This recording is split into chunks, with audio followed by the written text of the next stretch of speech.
Hi, friends, and welcome to the School Librarian Learning Network podcast. I'm Steve Tatro, also known as Dr. T Loves Books, and I love talking about all things related to school libraries. I may be an old dog, but I'm always trying to learn new tricks.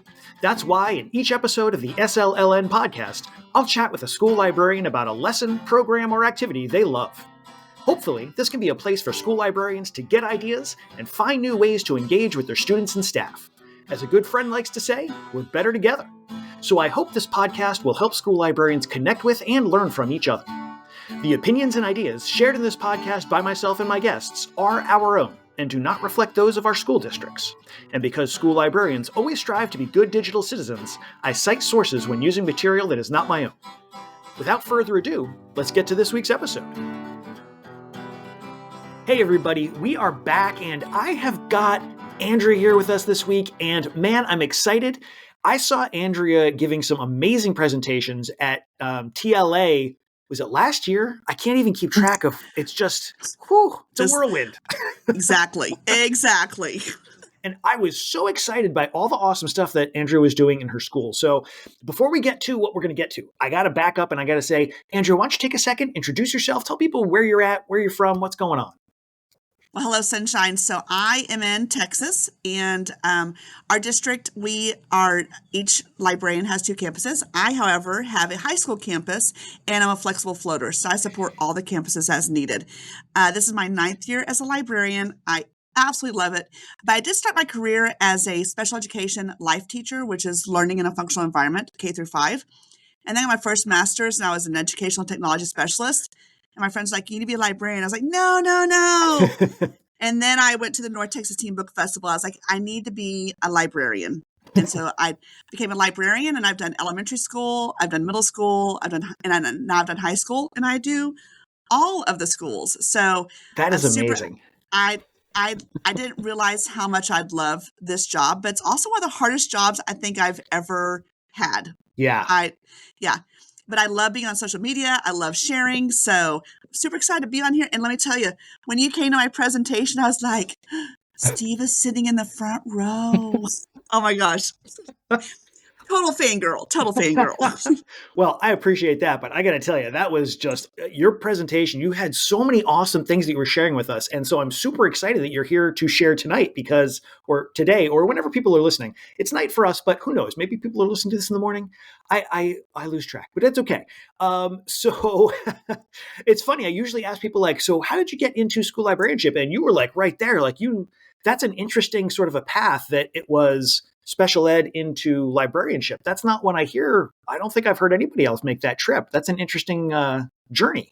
It was. So I really strive. My big thing is I like for people to belong, and everybody has a different story and a different background and can do so much, but sometimes I need that space. So even when I was a life teacher, my kids, we did video conferences, we had a news show, and I had low verbal, nonverbal kiddos. Like we did the things because they needed all these opportunities too that every other student has. And sometimes they don't always get, and not because we don't want to, but like, oh, well, it's hard. And so yeah. I like having the library because it's a space where everybody belongs and can be who they are and can bring a lot to the table. So I love working with people. I love people. So.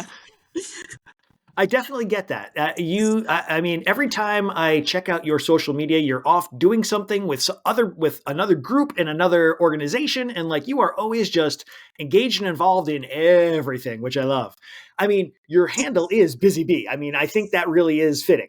It is. Yeah. I have 2 Girl Scout troops. I'm not a DI manager this year. I took a break after 14 years, Destination Imagination, but I am appraising. But I also work as a water aerobics instructor and a swim instructor and a lifeguard. So I like doing the things. I like certifications. Man, and you have got it. Boy, I tell you.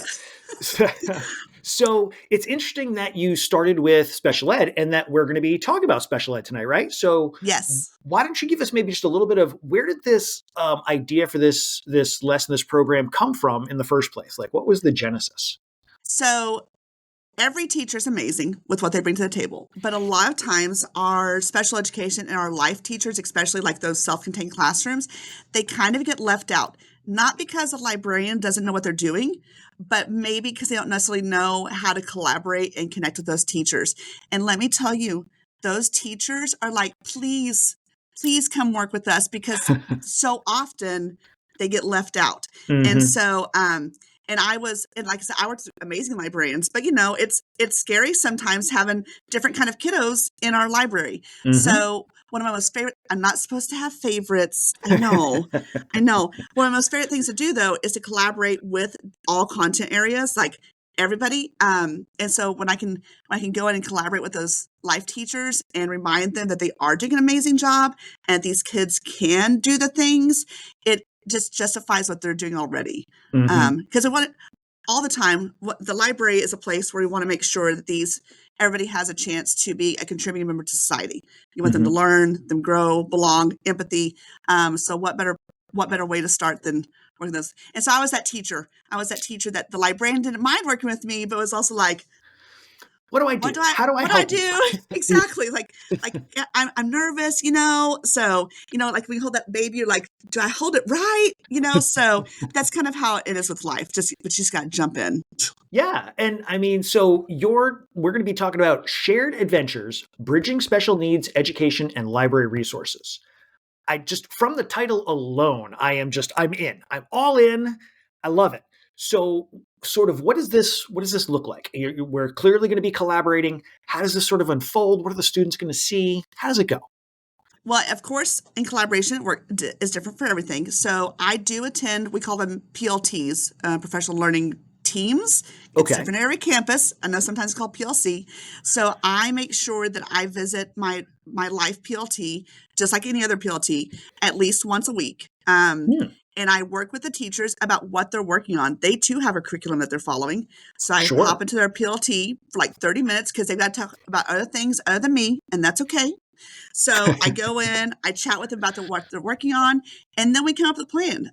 So just like this last week, I went in, I was like, hey, what are you guys working on? They're like, oh, Marco Polo, the Silk Road. I said, okay, let's do Marco Polo and the Silk Road.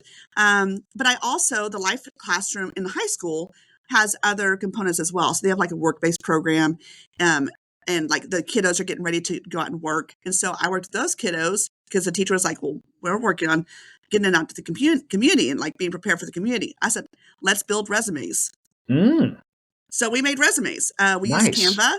And so when I go in, I go with the understanding that the end product might look different depending on the kid. And I also go in knowing that I'm going to have to make modifications. But guys, we make modifications all the time. You just have to figure out what those modifications will look like. So for my life kiddos, it might be just printing out the presentation that I'm using. And now when I talk about life kiddos too, I'm talking about our students that are learning in a functional environment that are pretty much self-contained, that sometimes are low verbal or nonverbal or have other things going on. But they should have the opportunity to do every activity that every other student has to do as well. They should not always just be stuck in the classroom. And they're not. But I want them to know that that the library is a space for them as well. So like for the resumes, I had a step-by-step presentation with big pictures on it. I printed that out. But then if kids need to type something in, I had a specific thing already set aside for them to be able to type in what they need to type into search. So they didn't have to keep looking up and down at the board. But like for the resume, it was great because these kiddos, they're already working on their address. They're already working on their phone. And so even if they're not necessarily going to have a job, this is also a great way for them to use Canva, for them to share documents, but for them to also write a resume about themselves that they can share with their teachers. Like, hey, this is what I can do. Yeah. This is where I can be. Because sometimes we just see and we're like, we put people in boxes, Steve. That's what we do. We put people in boxes. So that was a great way for me to collaborate with that teacher. So it's funny, like as librarians, we know we're not supposed to judge a book by its cover, but we also know that it happens all the time, Absolutely. Absolutely. And then too, when these kiddos do it, it also, I don't like it, but it gets buy-in from their teachers. Oh, well, that student can do that. Absolutely. That student can do that.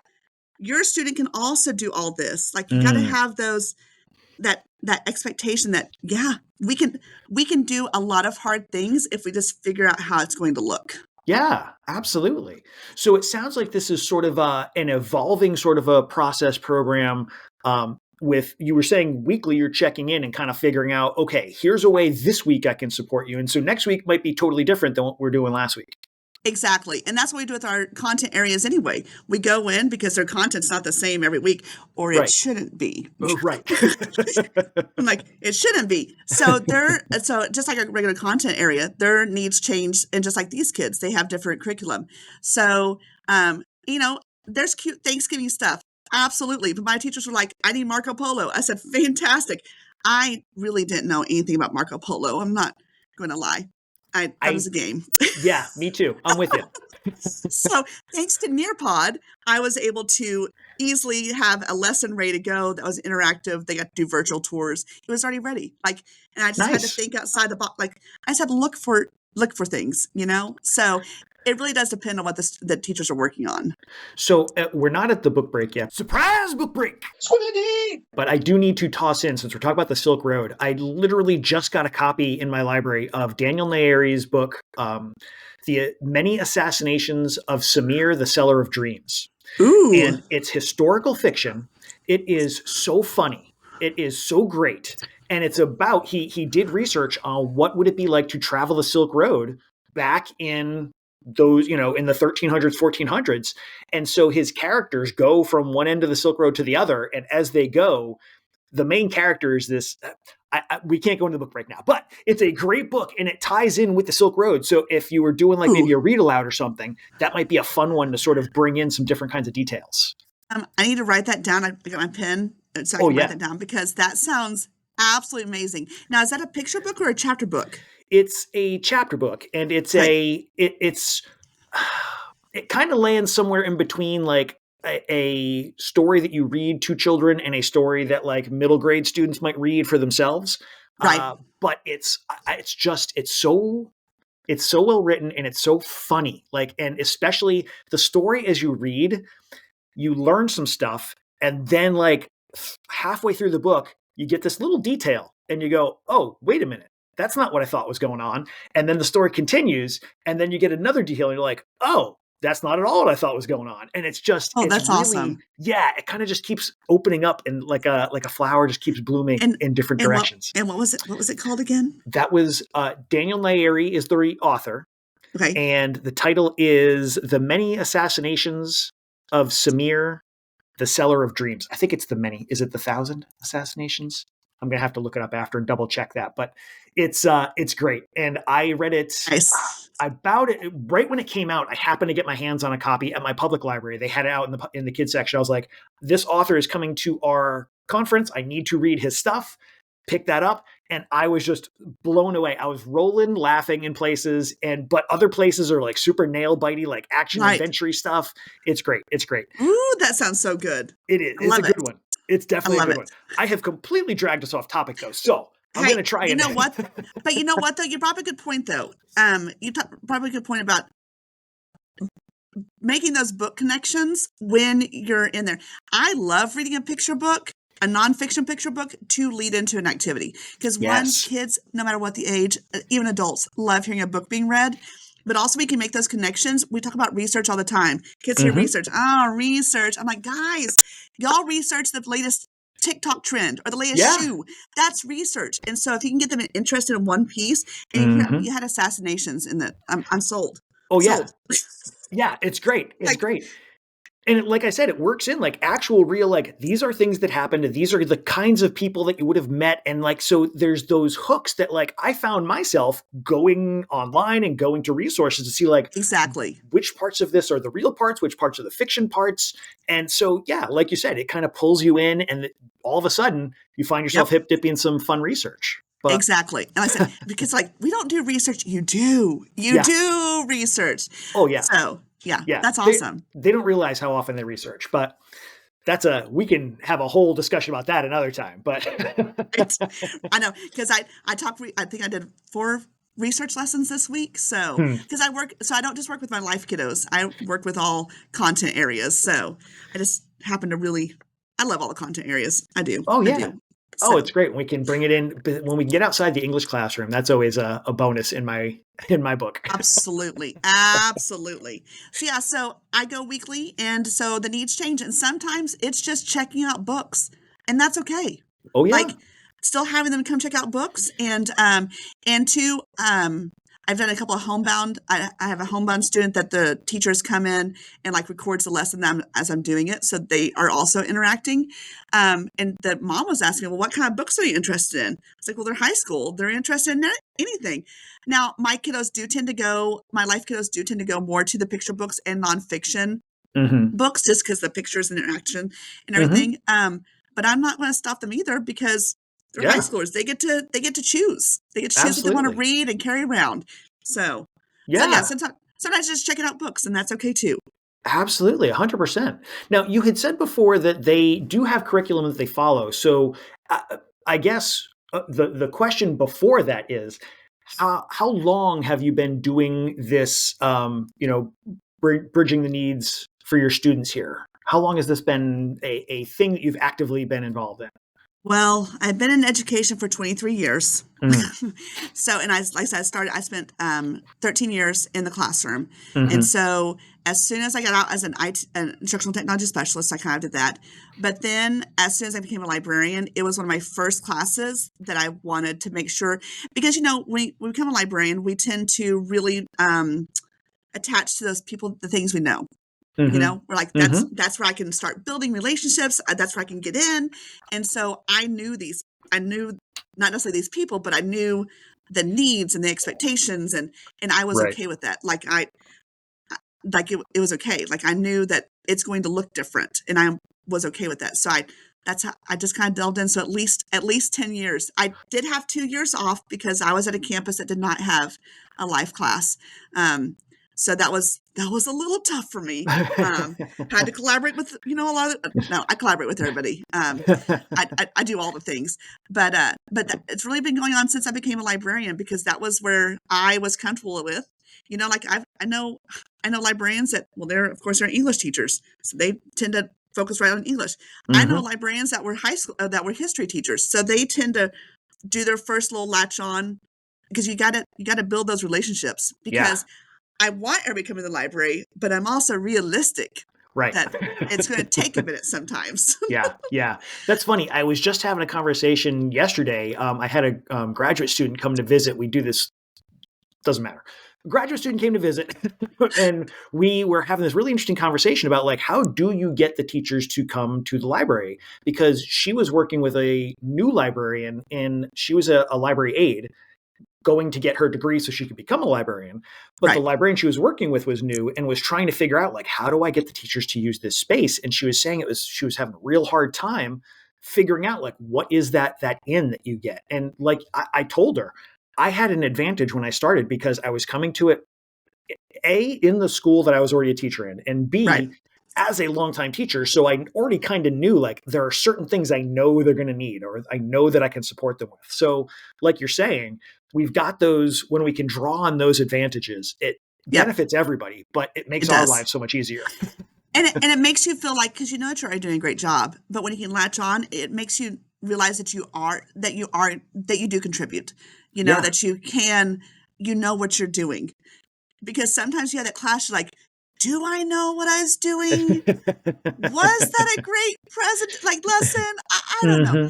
I also provide activities like, you're talking about getting teachers in the library. I love hosting like little maker spaces at the beginning of the year. We made keychains. I also have a photo booth coming up. They don't know it Oh, yet.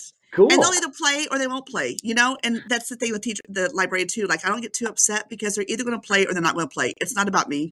It's Hmm. about how they feel, and Yeah. hopefully they feel love, but Yeah, absolutely. So you've been working on bringing your special students, your life students, I should say, into the library space, which is awesome, and working with their teachers. And you said that they've got a curriculum, and so you've been doing this for a while. Are there certain kinds of things that you find like, okay, every year I know I'm going to come back around to this particular thing that you can like polish or tweak or. So actually not yet, Okay. because I started in elementary land, And so middle school curriculum is different. And so I got into Mhm. middle school and I was there, and now I'm at high school. So it's, Right, right, right. and this is my first year. I know I'm like, but I'm writing them all down. I take notes. I'm like, oh, we can do this. Oh, I need to fix this. Definitely like the resume thing. That is definitely going to be a first year thing I want to do with all the students. Because I think they can then give that to their teachers like that. I Yeah. think that would be, because our kids do go to inclusion. They go outside their life classroom. So what a great way to say, hey, this is me. This is Yeah. all about me. These are the things I am totally capable, can do, want to do. This is what I enjoy. And Yeah. every student should have a resume like that. Wouldn't it Oh, be great for absolutely. every resume to have like about you? Like I would love an about you page about some of these kids. Oh, Oh, absolutely. that's that's why. Yeah. Like, oh, please, I will feed you chocolate. Let me help you. Yeah, but even like it's sure it'd be nice for me to know, but it's the super benefit is now I know, okay, here is a way I know how to hook you. I know you like this, or I know you don't like this, so I've got to figure out Exactly. I can pre-plan how I'm going to overcome those obstacles. Exactly. But then, like I said, these students also have, they do go to the workforce. So then now they have a resume and they Yeah. can already put on there. They're like, well, I don't do anything. I was like, are you bilingual?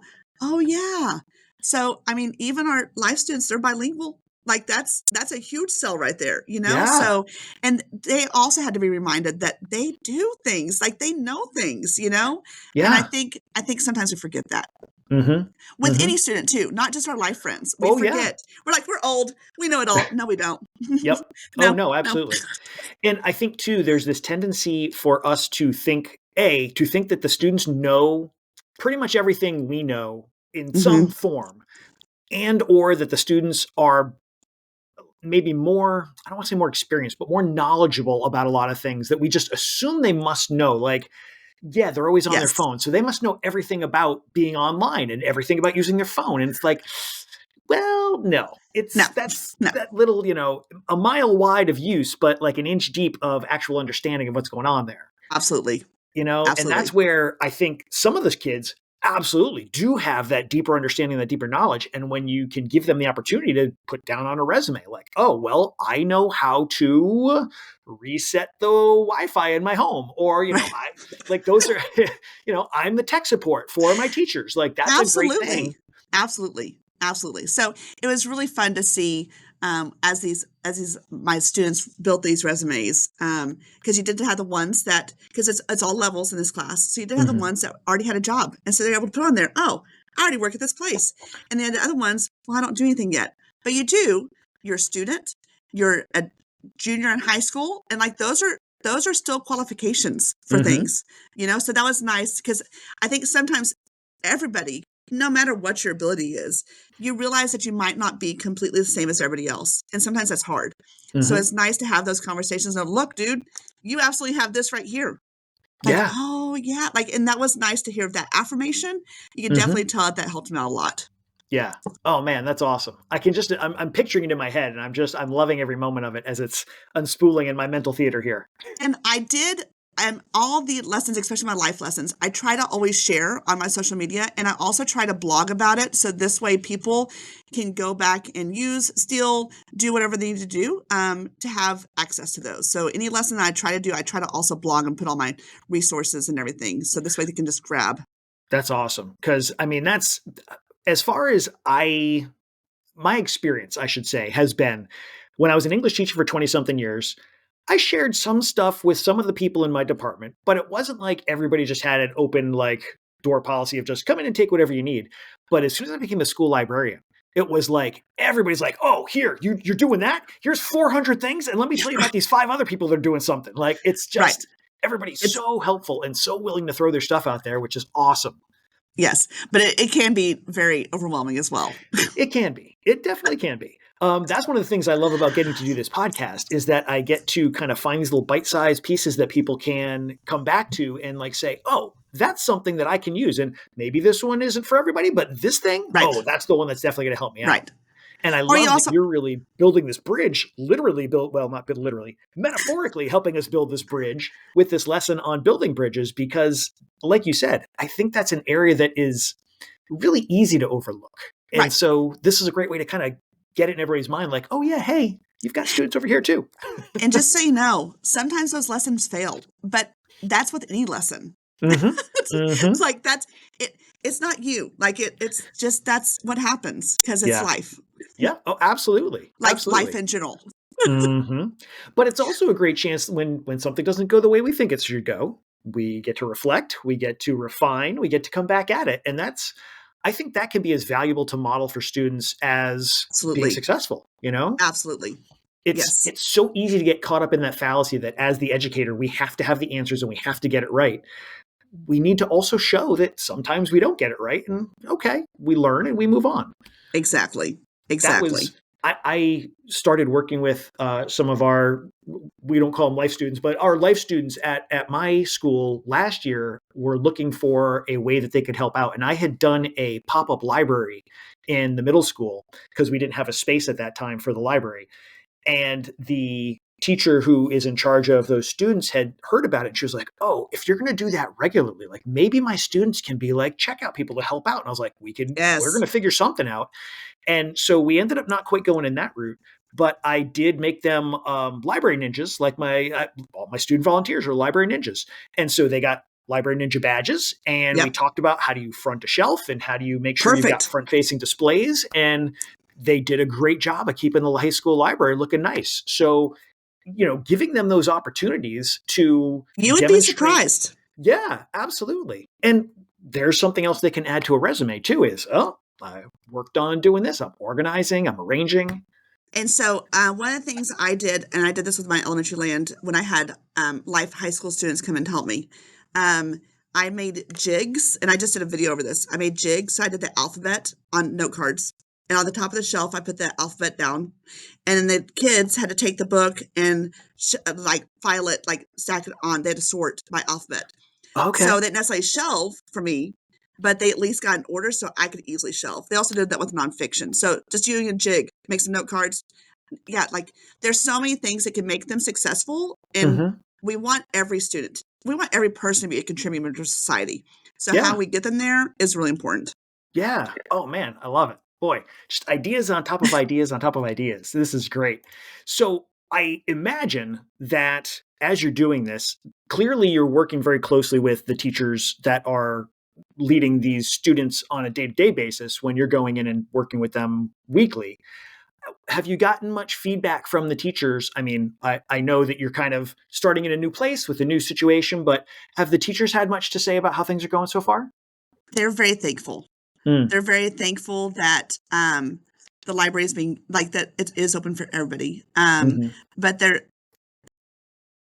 I'm very lucky. They're very thankful though that they can come down and that they're getting not saying that just a story time, that's fine. Like Hmm. you can do so much of the story time, but Hmm. that I'm expecting more, and so that they're giving more. So like it's been nice that they know that I understand that these kids need to have high expectations like anybody else, you Hmm. know? And so they appreciate that I'm doing more than just what we think we might just do, you know? Right. I said, Right. and that is not to say at all that story times are not fantastic, Hmm. but take those story times and add that STEM activity. Yeah. They will love it. They can do it. It might not look how we want it to look, Hmm. but giving that opportunity is really big. Yeah. Letting them engage with the space rather than just being passive consumers. Yes. Hmm. Yes. I said, and That's that's awesome. hard. And that's hard. That's hard. That's hard because you have to be okay and you have to be ready. Like I said, the lesson not to work or something, or maybe different noises or maybe different actions, but it's Hmm. still a space for everybody. Yeah, absolutely. And I also really appreciate that you pointed out we need to bear in mind that our expectations may not be, what we're seeing in our mind as the final product may not be what ends up, but that doesn't mean that it was an unsuccessful event for those Exactly. students. Exactly. Hmm. So I said, and I love a story time, 1000%. But I think sometimes as a librarian, like, oh, we have these kids, we could do a story time. Absolutely. But what else are you doing with your student? What are you doing with your other students? You know, just a story Hmm. time? You're not. I know you're doing more because librarians are amazing. So how can you make that work for these kiddos too that have the same age level and grade level that need to be expect more for you you know? Mm. So, yeah, I like that. I like that. That's a good way to think of that. So it sounds like this is, I mean, clearly very successful. The teachers are enjoying it. Sounds like the students are really engaging with it, which is awesome. I mean, that should be the end goal for whatever we're doing. absolutely. So Absolutely. that's so great. Are there any particular sort of resources that you find yourself drawing on or going to when you're working with these populations? Or Um, no, not really. I mean, when I was in elementary land, I had a lot more like symbols and I still kind of use those. But I Mhm. really do whatever the teacher's wanting. But I really so I'm thankful for Canva for making presentations for me. I'm Mm. thankful for Nearpod for like I can do a lot of really cool things inside Nearpod that have the kids active and engaged. Mhm. Um, but also I love Canva because Canva is super easy for our kids to use too, and it makes everybody look so good. Yeah. And it's a great way for them to share. Like we just had was Veterans Day, so the government life class was like, well, we're working on Veterans Day. I'm like, okay. So we learned about Veterans Day using our premium resources, and then we learned about the veterans on our campus, and then they learned how to use Canva to make thank you cards for our veterans on our campus, and we emailed them to them. Nice. Oh, So that's so cool.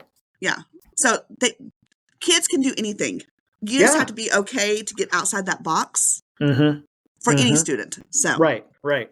Oh man, wow. So they're not just engaging with the school, they're engaging with the community beyond their immediate classroom, which is awesome, yep, beyond the immediate library, which is awesome. Man, that's yeah, so awesome. Man. yeah. Oh.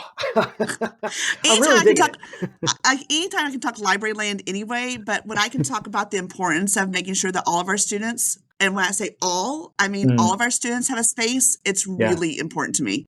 Yeah, yeah. And I really appreciate it because it's a really important reminder because yes, I was working with those students last year a bit, but this year I've been focused on other stuff and I haven't made the effort to go out of my way and find, how do I help support those kids Right. more than I am now because I'm not doing enough. So that's I said, and even just at once a month, like I'm telling you, that's those teachers too will be like, thank you for knowing that my kids are totally capable of doing the things, yeah. because Yeah. they see it, they know that they are, you know, but it's they really appreciate like being remembered. Oh yeah. No, absolutely. I mean, we all love to be remembered. Oh, absolutely, absolutely, absolutely. So if somebody is going to start, maybe we haven't been as attentive to some of our students as we could. Do you have any suggestions on like first steps or things people might want to have in mind as they're getting ready to go into this beyond? I mean, you've already shared some great tips and suggestions, but anything else we should maybe have in mind? So the first thing is going down to the classroom Mm, and talking with those teachers. That's the first thing. And that way the teacher knows that you're there. And like I said, we collaborate anyway. So just head down there and say, hey, I'm here. What can we work on? And if it's a story time to start with, fantastic. Because some of our friends, they need to learn how to be in the library. And that's what the story time. Like you have to learn how to learn, right? right. So that could be a story time. And then you can build on that, as the teacher says that being successful, because even just like our life class is way at the very back of the building. So they have to know how to navigate to the library. That's a thing too. It's like there's lots of Absolutely. pieces that go into being successful. So it might take some friends. And sometimes too, I had some friends that are like, oh, Miss Keller, I can't listen to your voice today because you talk too fast. And so it's not going to work for them. And that's okay. Hmm. They can have those choices. So the first thing is to talk with the teacher and see what their needs are, you Hmm. know? So that's always my first. And I said, then they'll be like, oh, we want to do all the things. So they'll take you up on that offer. They will take you up on That's that awesome. offer. I love it. Love it so much. All right. We've had so many great suggestions, so many great ideas. We are now going to take our 90-degree turn into the book break. Book break. Sweetie. So I love the book break. I hope you love the book break. What is some title that you think people should know about? Well, so I was looking at my Goodreads, and when I talk to all my students, I always talk about mysteries. They're my favorite. So I want to talk about an author. Karen McManus is my favorite author. Take that back. I have a lot of favorite authors, but like for mystery, I'm always like on the edge of my seat, trying to figure out who's done it, what's going on. And Hmm. all of her books too are just the right length, and so I can get those high schoolers engaged in reading because they're like, oh, Miss Keller, I want a mystery that there's possibly murder. I'm like, Karen McManus, here she is. And so any of her books are ones I gravitate towards because a lot of our kiddos, they prefer them. And I have the romance friends, and that's a little bit hard for me. But a lot of my friends, they want mystery, they want some murder, in a good bookish way. So maybe I need to pause on this one and think about how. but that's what the kids are interested in. They want the mystery. They want the mystery. So Kara McManus is who I absolutely recommend every time. I had students who were just going bonkers over One of Us is Lying a couple of years ago when it first came out, and I hadn't read it. And so it was a little while before I got around to it. And I was like, the kids, years, they are still coming back to this book. This must be something that I need to check out. So I read it and I tore right through it. I mean, it's definitely a page turner. It grabs you. They're just the right length, Yeah. I want kids to read all the books, but I have to be realistic. I have to pull them in first, So they're just a perfect length, always on the edge of your seat every time. And I'm like, no, I was so wrong, because I'm really terrible at mysteries, but I love them. Our mysteries have been flying off the shelves this year. It's all I'm so glad the kids are into them, but it's funny because in the past it hasn't been as much. So I know, it just depends. It depends every year what the kids. It's interesting how it changes. But I have a lot of friends that still want Twilight, and I'm like, okay. Thank you, Netflix, for Twilight. If it gets the kids to check out the books, then let's do it. Let's do it. Absolutely. 100%. No, there's no wrong answer when it comes to I want to read a book. So that's great. Exactly. Awesome. Well, so thank you so much for not only a great idea that we need to be thinking about for our students generally, and for some specifics for helping out our life students, but also for an awesome author recommendation. So much good stuff. You are always sharing great stuff online too. So where might people find you if they want to see some of the awesomeness that you're putting out in the world? So for my library related stuff, I'm on the Instagrams and X for now. For Instagram, it's Be in the Bookends, but for X and for TikTok, it's AK Busy Bee. But I also share a blog, beinthebookends.blogspot.com, because I've been on Blogspot forever. and I can't change it because that's just what I've used forever for years. Yeah. Once you get locked in, it's tough. You're like, that's what it is. That's where we're at. So that's awesome. Folks, I hope you are out there checking out what Andrew's putting out in the world, because it's always something interesting. It's always something that's going to help us out and make our libraries better, which makes our students' lives better. Andrea, I can't thank you enough so much for being here, taking the time, sharing with us. Thank you so much. Thank you so much for letting me chat you up today. I appreciate it. Thanks for joining us for this episode of the SLLN podcast. Be sure to check out the show notes for the episode. They feature links to the resources shared by our guest, as well as ways to keep in touch with them, and links to the book break recommendations. And stop by the SLLN website, home to a curated list of free upcoming virtual events and resources for school librarians. It's easy to become a member of the School Librarian Learning Network. Just visit the site and use what you like. If you have a comment, an idea, a question, or something you want to share, you can email schoolliblearning@gmail.com. That's schoolliblearning@gmail.com. Know a school librarian with something others could learn from? Let us know. Until next time, be good, be safe, and be well.